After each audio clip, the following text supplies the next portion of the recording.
Well, hey everybody, this is Chris DeFurio with Keys to the Shop. Welcome to another edition of Shift Break.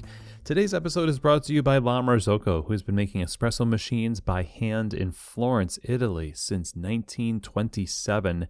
They are the quintessential espresso machine of the coffee industry. Beautiful, dependable, innovative. I've worked on so many La Marzocco espresso machines over the years of my career, and I've loved every minute of it. You'll find La Marzocco espresso machines at the heart of some of the world's best coffee shops, and their innovation is proven in so many of the different machines that they have. One example would be the KB90 espresso machine that has the straight-in locking portafilter technology invented by La Marzocco to help alleviate the ergonomics of locking in portafilters all day long.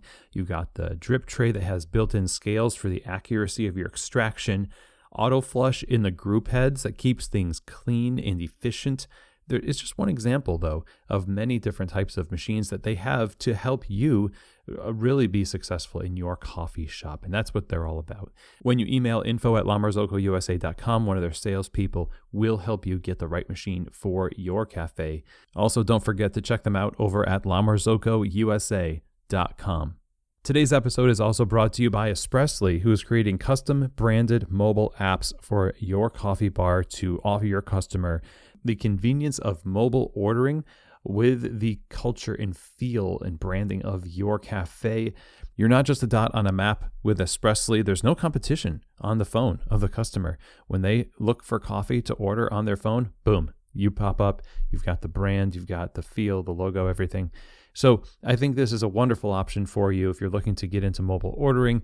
It's a no-risk model with Espressly. There's no setup or development fees. You get a drive-through payment scanner, receipt and label printing capabilities. All of the data is stored in the app itself, and it integrates with some of the world's best payment processing systems, including Square. If you're looking into mobile apps, look them up today and have them get started on yours by visiting espressly.co. That's espressly.co. Okay, everybody. Well, today I wanted to talk to you about service of spite, or spite in service, however you want to place it.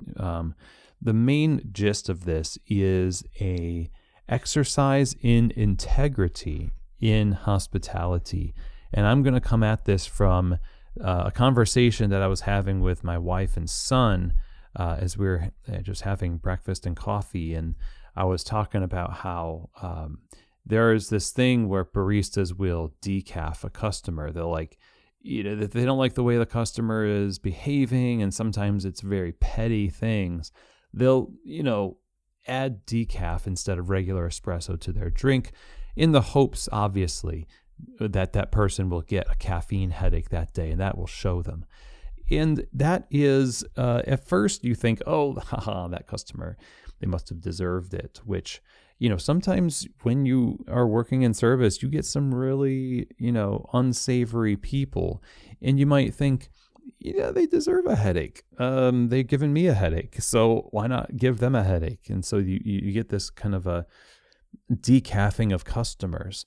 And it was suggested to me by my wife that this would be actually a good shift break to talk about. And I agree. My son and my wife both said that they thought it would be good. And so here we are. And I think that what I want to talk about here with this subject is it's not so much about what a customer deserves or doesn't deserve. It's about what we are cultivating within ourselves that will stick with us for our career, and what we're really saying when we take it upon ourselves to retaliate against a customer through the business that we work in.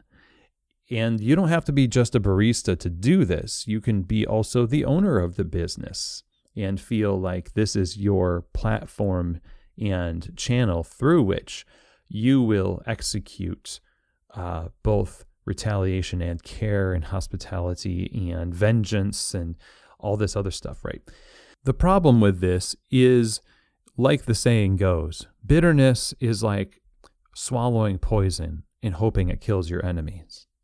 You end up with a lot more damage to your own integrity then you will damage the other person. You're actually voting for being a spiteful and vengeful person by doing these things, even by just entertaining the idea of, in catharsis, in commiseration with your coworkers, instead of just pragmatically saying, some people are just difficult and moving on, and then focusing on the things that are positive and maintaining your integrity in spite of those people that do push your buttons and are behaving badly, instead of offering that hospitality in spite of them and strengthening the resolve you have to be the bigger person and to offer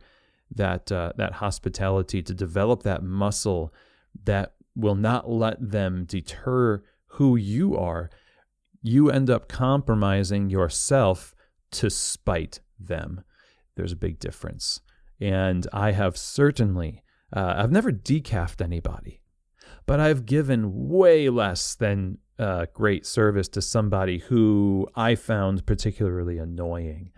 It wasn't like they were terrible either. It's not like they were reaching across the counter, and invading my space and stealing my tips or swearing at me and other things like that. It was just, I was in that mood, And if you've worked in service, you get in that mood where everything just kind of makes you mad, and that everyone else is wrong and you're right, and it's hard to get out of that. It's hard to get out of that, mentality. It's like a trap, and this is why it's so important to rely on the strengths of those around you to help, get me off the POS system, like get me off, customer facing right now, so I can work on espresso, because I feel myself going into that mode. And we all do, throughout my life, I've had to deal with a lot of different kind of anger issues that will allow me to get, triggered real quick around people's behavior, because I jump to conclusions around things, and it's gotten me in trouble in the past in my jobs. It's gotten me into trouble just generally in life. I'm not like going out there and taking a baseball bat to windshields or anything, but the point is that we all have a decision that we need to make that is most effective when it's least convenient. When we're behind the bar and we feel we are the most justified in lashing out, that is the test of our ethic. That is the test of our resolve. And to act in a way that you will be proud of, to act in a way that will be a strengthening of your integrity and your values, is ultimately the most important thing. And as soon as you start compromising that, whether it's through something as juvenile as decafing a customer, or something that seems, just, I'm not going to offer really great service to this person. I'm going to purposefully make this an uncomfortable situation where it doesn't need to be, because, I'm going to take matters into my own hands. I'm going to inflict my wrath in a passive-aggressive way towards a customer. This is not the kind of behavior that you would want somebody else to do towards you. And if you're honest, you have been that person to other people many times in your life. And if you're saying, no, Chris, I'm super gregarious. I'm a people person. People, they love me. People love me, Okay, not everybody loves you. And not everybody loves everybody, okay? In the sense that they're just like the biggest fan of every person they meet. You have made people mad. You have annoyed people. You've frustrated people. This is part of being human. It's just the full spectrum acceptance of what it is to be an imperfect being, working out what it is to be a little less imperfect as we go on in this world. And we gain wisdom, and we become a little bit more adept at creating something positive. And that takes practice throughout all the different ups and downs of life. It takes practice when you feel the most tempted, like I said, to make these compromises. It's at that moment that it is the most critical that you choose and fight to be the better person. And in the moment, it feels like you are letting them win. You're letting the customer, that mean person, and they didn't smile at me, they didn't say thank you. They just were on their phone and they didn't look at me in the eyes and, cup my face with their hand and say thank you. Thank you for this latte, you precious, precious barista. It's like that's what we expect people to do. Like we're supposed to have the undying admiration of every person who receives a drink from us. So that our insecurities in our own job are kind of worked out on the customer in a passive-aggressive way. And whether you do that to the customer or not, when you talk about the customer after they leave, this is why when I work with clients, we have a hospitality workflow at the end of this. One of the categories is not only when the customer is in the cafe, but how do we behave and talk about the customer when they are not in the cafe? When we are there with our coworkers, are we just anxiously waiting to just dish and vent in some kind of a way to inject ourselves anew with this wrath and this vengeance? And then, we are basically bolstering that and reinforcing that habit of looking at the people around us through the lens of suspicion. And I believe a culture that's based on this kind of spiteful, vengeful, commiserating reinforcement in compromise is the kind of culture that breeds the unfortunate tropes about going to coffee bars and getting less than great service. And we know that getting great service and hospitality and experiences is so critical. It's one of the most critical parts of making sure that actually the coffee supply chain is equitable and works and we are going to, in spite of a customer's, crabby nature, we owe it to everything else that has gone on before us to not make it about us in that moment. In spite of that customer, we are going to give what we know is the best. We're not going to allow ourselves to deliver spite in the cup. But that's what we do a lot. I've certainly, like I said, I've done this so many times in my career. It has not made me a better professional. It has not helped coffee. It has not helped farmers, roasters, etc. It has been 100% about me and my world. And you might even say, well, that's a form of self-care. No, I don't accept that at all. At least for me, that's dangerous to think. Like, I need to take care of myself, and this is the way I do that. Well, I'll tell you, why that's dangerous for me? Because I've done that so long, and I know the fruits of that are rotten fruits.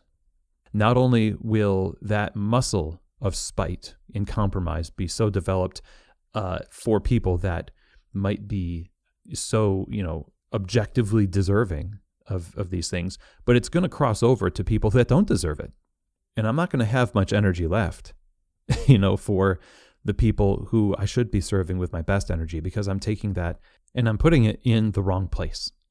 So I wanted to encourage you today, don't give room for spite and vengeance and retaliation and passive aggression in your service as some misguided self-care catharsis that ultimately is going to be the hallmark of who you are as a professional.